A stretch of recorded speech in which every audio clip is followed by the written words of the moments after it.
Ang gustong-gusto ko ay palitan ang ating saligang batas na tungkol sa qualifications for public office.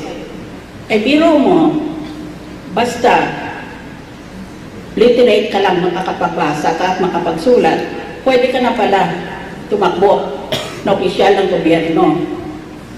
Pwede ka na tumakbo maski hindi ka natapos ng high school na senador o kaya vice president or president.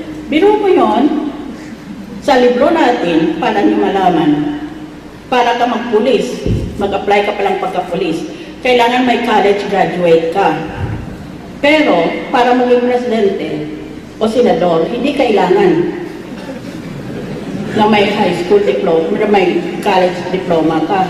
Bisan maski high school diploma, hindi hinihingi yun.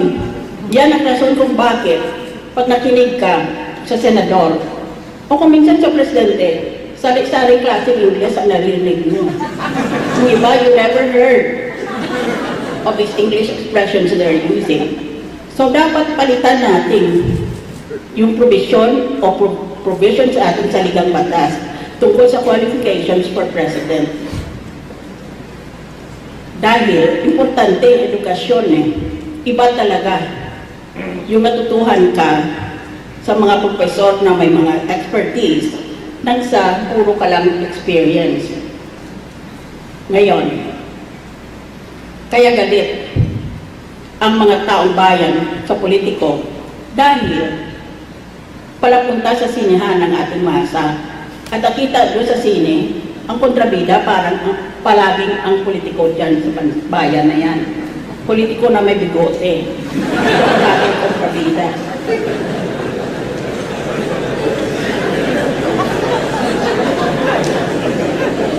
Self-leadership should lead to excellence. Excellence means being superior or first class. You would think that everyone would want to become excellent. But this is not so. Many Filipinos are happy with okay na or pwede na ba yan. Sociologists might say that our colonization made us feel inferior as a culture. Bakit ganyan ang Pilipino? Basta pwede na, pwede, ganyan na lang ang trabaho niya. Hindi niya dinadagdagan para nakahanga-hanga ang resulta. Basta pwede na pumasa, pwede na, okay na. Siguro dahil sa naging under tayo sa mga dayuhan during the regime of the foreigners, the Spaniards and the Americans who governed our country during colonization days. Economists might say our lack of pride as a people is connected to our poverty and slow economic growth. Iba naman sabi nila, siguro kaya ganyan, na parang hindi pinagmamalaki ng Pilipino ang sarili niyang bansa, sarili niya, dahilan sa mahirap lang tayong bansa. Psychologists might say that unlike parents in the other cultures, Filipino parents might really push their children to achieve. Well, they might say that, but I don't think so. Managers may say that the pressure from peers not to excel make employees content to perform with the rest of us. Meron naman dyan nahihiya, nagandahan nilang trabaho nila dahil natatakot sila na baka pintasan sila that they are showing off to their colleagues. Siguro lahat na ito nagkama-sama na. And yet we know that with globalization and ASEAN 2015, our organizations will be faced to compete with organizations from other countries who are hungrier, who have a stronger drive to achieve, and who have a stronger will to excel. Malit lahat yung mga sinabi ko kanina na attitude dahil ngayon pa lang, 2015 na, nakikipag-compete na tayo sa ating mga kapwa bansa sa Southeast Asia. May iwan talaga tayo. Huwag natin ginagandahan ang ating trabaho. Can we change our culture? Yes, of course. But first, we must communicate. If we expect excellence, then we need to clearly articulate this when we hire people in our company values, in our policies, and in our goals. Pwede naman palitan itong kultura na ito. Pero, kinailangan, una, communication. Kailangan sabihin natin sa ating mga empleyado at sa ating mga boss kung ano ba ang talagang pakay ng ating kumpanya. We need to promote people not just based on seniority, but based on excellence. Kasi kung based on seniority lang, di una lang pala sa pagtanda. Parang triathlon or marathon na ang pinakamahina, siyang magiging champion. Hindi tama iyon. Not seniority, but excellence. We need training for values. We need to continually train people to become excellent. Because the world is fast changing, and an excellent worker today can become obsolete tomorrow.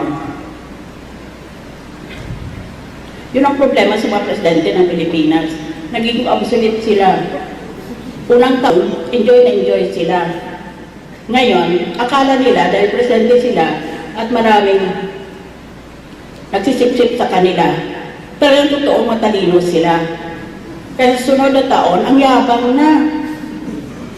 Kaya, lahat ng presidente bagsak pag malapit na matapos ang 6 na taon nila dahil naniniwala sila sa mga tsutsuwa nila. Tapos nagagalit pa pinintasan. Hindi dapat ganon. And finally, we must practice role modeling. In a country with high power distance, we should have a high respect for leaders. Tingnan mo nangyari nung nabuksan yung pork barrel na pinamimigay pala sa mga NGO at kinanakaw lang pala nila. Dati, nananakaw sila 10%, 20%, 30%. Eh ngayon pala, buo ng 100% ang ninanakaw, inahatig na lang sa senador at sa NGO. Kaya naging malaking iskandalo yan. Dahil sa napakaganid lumabas ang ating mga politiko. Hindi na sila kontento ngayon sa mga percent lang na kickback nila. Gusto nila hatik na, 50% na. So, kailangan talaga na meron tayong self-leadership and excellence. I leave you today with these 2 challenges. Practice self-leadership and be excellent. Kaya mo yan. Maynila needs that of you, and more importantly, the country needs that of Maynila. Ngayon, ang dami nating problema sa bansa. Palagi naman ganyan ang istorya niyan eh. Ang lalaki ng mga problema natin. Mabuti na lang, hindi tayo magkukulang sa tubig dahil ang sabi kanina ni Mr. Pangilinan, malamang na kasya ang tubig natin for the summer. Ang pinag-usapan ngayon yung shortage naman sa kuryente. E di ilagay natin si Mr. Pangilinan doon naman sa di kuryente.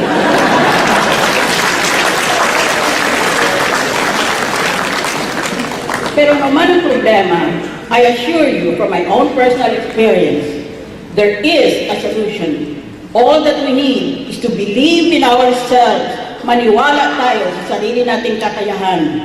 Ang problema natin, naniniwala tayo sa magiging leader natin, sa magiging presidente, o sa magiging presidente ng Pilipinas, o presidente ng Maynila. Hindi ganon.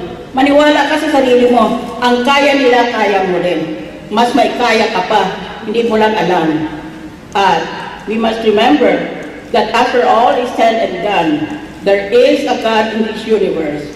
This God has counted every hair on your head. So don't ever feel that you are alone, that you are all alone, because there is an ultimate love and an ultimate justice at the end of our mortal lives. As the poet said, God moves in mysterious ways.